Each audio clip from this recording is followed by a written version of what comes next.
Hello friends, welcome to Srirani's kitchen. ఇవాళ మన kitchen లో మిర్చి కసాలన్ ఎలా చేయాలో చూపించబోతున్నాను. మనం వెజ్ బిర్యానీ చేసినా లేదా నాన్ వెజ్ బిర్యానీ చేసినా, జీరా రైస్ చేసినా, ఇలా ఏ బిర్యానీలోకైనా సూపర్ టేస్టీగా గ్రేవీ ప్రిపేర్ చేయాలంటే ఇలా మిర్చి కసాలన్ ట్రై చేయండి. టేస్ట్ అయితే చాలా బాగుంటుంది. ఈ మిర్చి కసాలన్ బిర్యానీకే కాకుండా ప్లేన్ రైస్ తో తిన్నా టేస్ట్ చాలా బాగుంటుంది. ఇక్కడ చూపిస్తున్న విధంగా మిర్చి కసాలన్ చేస్తే మీరు ఆ పూట భోజనం చక్కగా ఆస్వాదిస్తూ కడుపు నిండా తినేస్తారు. ఇక్కడ నేను 1/2 కిలో బజ్జి మిర్చి తీసుకున్నాను. మిర్చి కసాలంలో బజ్జి మిరపకాయల టేస్ట్ అనేది చాలా బాగుంటుంది. ఈ మిరపకాయని బాగా కడిగి ఘాట్లు పెట్టి తీసుకుందాం. ఘాట్లు అనేది 2 పక్కన కాకుండా ఒక పక్కన పెట్టి తీసుకుందాం. ఈ మిరపకాయలో నుండి గింజల్ని తీసేయండి. మీరు కావాలంటే గింజలు తీసేయకుండా వాడుకోవచ్చు.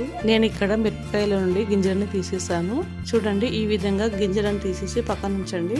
ఇప్పుడు కర్రీకి కావాల్సిన మసాలా ప్రిపేర్ చేసుకుందాము. స్టవ్ ఆన్ చేసుకొని 1 స్పూన్ నూనెను వేసుకోండి. నూనె బాగా వేడెక్కిన తర్వాత 2 స్పూన్స్ పల్లీలు వేసుకోండి. అందులోనే 2 స్పూన్లు ధనియాలు వేసుకోండి. అలాగే 1/2 స్పూన్ జీలకర్రను, 1 స్పూన్ నువ్వులు వేసుకోండి.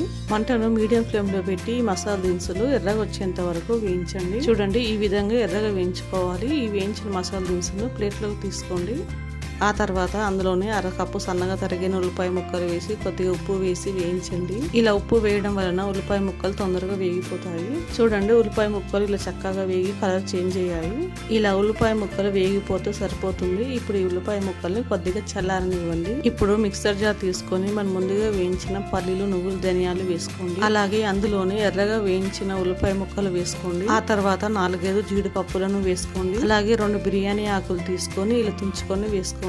బిర్యానీ ఆకు వేయడం వలన కర్రీ టేస్ట్ ఫ్లేవర్ చాలా బాగుంటుంది. అలాగే 1/2 ఇంచు దాల్చిన చెక్కను, 4 లవంగాలను, 1/2 స్పూన్ సాజీరను, 1 ఇలాచిని వేసుకోండి. ఆ తర్వాత 10 నిమిషాల ముందు నానబెట్టిన కొద్దిగా చింతపండును నీళ్ళతో సహా వేసుకోండి. ఇప్పుడు ఈ మసాలా దినుసును అవసరం మేరకు కొద్దిగా నీళ్ళను వేసుకుని స్మూత్ పేస్ట్ చేసుకోండి. చూడండి, ఈ విధంగా చేసుకొని పక్కన ఉంచండి. ఇప్పుడు కర్రీ కోసం స్టవ్ ఆన్ చేసుకుని ప్యాన్ లో 1 టేబుల్ స్పూన్ నూనెను వేసుకోండి. నూనె చక్కగా వేడెక్కిన తర్వాత మనం ముందుగా ఘాట్లు పెట్టుకున్న బజ్జి మిర్చిలు వేసుకొని ఫ్రై చేయండి.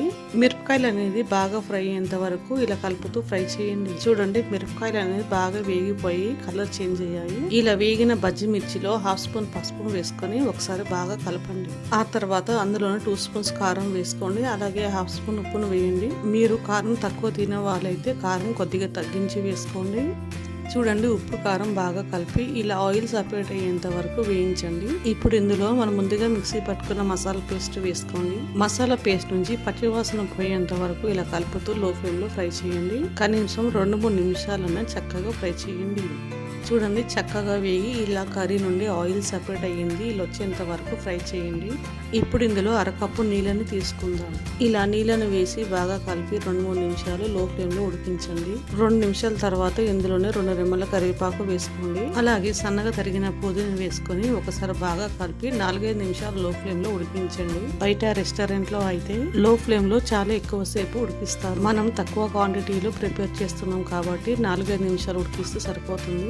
మధ్యలో గ్రేవీని కలుపుతూ ఉడికించండి. 5-6 నిమిషాల తర్వాత ఆయిల్ కూడా పైకి తేలుతుంది. ఇలా మనకు ఈ కన్సిస్టెన్సీలో వచ్చిందంటే మిర్చి కసాలన్ ఆల్మోస్ట్ రెడీ అయినట్టే. ఇప్పుడు స్టవ్ ఆఫ్ చేసుకుని సర్వ్ చేసుకోండి. ఎంతో టేస్టీగా వేడిగా మిర్చి కసాలన్ రెడీ అయిపోయింది. మనం ఇంట్లో బిర్యానీ చేసినప్పుడు లేదా జీరా రైస్ చేసినప్పుడు దానికి కాంబినేషన్ గా ఇలా మిర్చి కసాలన్ ట్రై చేయండి. ఈ రెసిపీ మీకు నచ్చిందా? ట్రై చేస్తారా? అయితే లైక్ అండ్ సబ్స్క్రైబ్ చేయండి. మరిన్ని టేస్టీ వంటల కోసం మా ఛానల్ ఫాలో అవ్వండి.